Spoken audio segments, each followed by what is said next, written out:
Kejaksaan Agung menetapkan Direktur Utama PT Pertamina Patraniaga Rifa Sihaan sebagai tersangka dalam kasus dugaan korupsi tata kelola minyak mentah dan produk kilang pada PT Pertamina Subholding dan kontraktor-kontrak kerjasama tahun 2018 hingga 2023. Melansir keterangan Kejagung, PT Pertamina Patraniaga diduga membeli Pertalite untuk kemudian di-blending menjadi Pertamax. Namun pada saat pembelian Pertalite tersebut dibeli dengan harga Pertamax. Dalam pengadaan produk kilang oleh PT Pertamina Patraniaga, tersangka RS melakukan pembelian untuk RON 92, padahal sebenarnya hanya membeli RON 90 atau lebih rendah. Kemudian dilakukan blending di storage depo untuk menjadi RON 92. Demikian bunyi keterangan Kejagung dilansir pada Selasa 25 Februari 2025. Dalam perkara ini ada 6 tersangka lain yang turut ditetapkan. Mereka adalah Direktur Utama PT Pertamina International Shipping, Yoki Firnandi, SDS selaku Direktur Feedstock atau Product Optimization PT Kilang Pertamina International, dan AP selaku VP Feedstock Manajemen PT Kilang Pertamina International.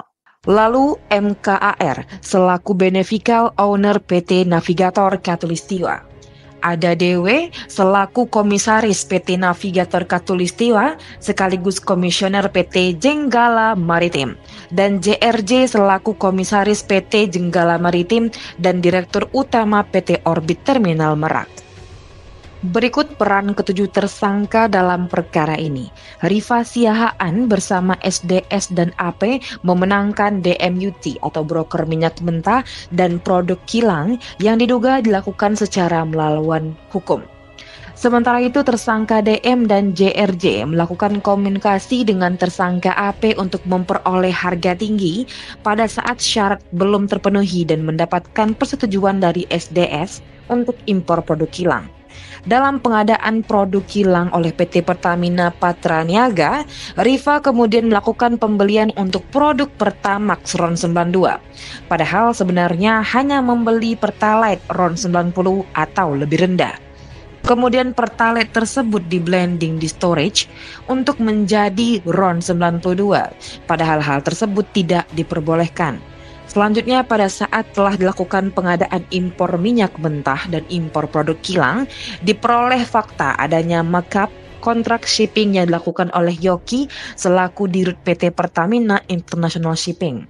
Dalam hal ini negara mengeluarkan fee sebesar 13 hingga 15% secara melawan hukum, sehingga tersangka MKAR mendapatkan keuntungan dari transaksi tersebut.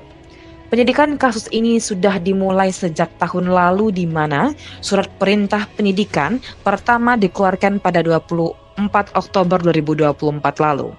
Tim penyidik telah memeriksa sebanyak 96 orang saksi serta melakukan penyitaan terhadap 969 dokumen dan 45 barang bukti elektronik.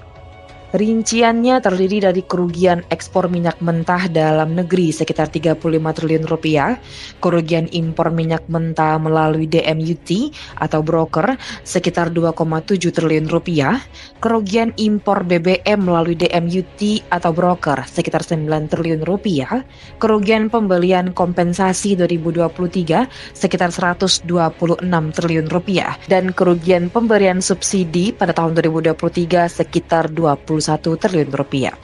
Para tersangka disangkakan melanggar pasal 2 ayat 1 atau pasal 2 Jo pasal 18 Undang-Undang Pemberantasan Tindak Pidana Koruptor, Jo pasal 55 ayat 1 ke 1 KUHP.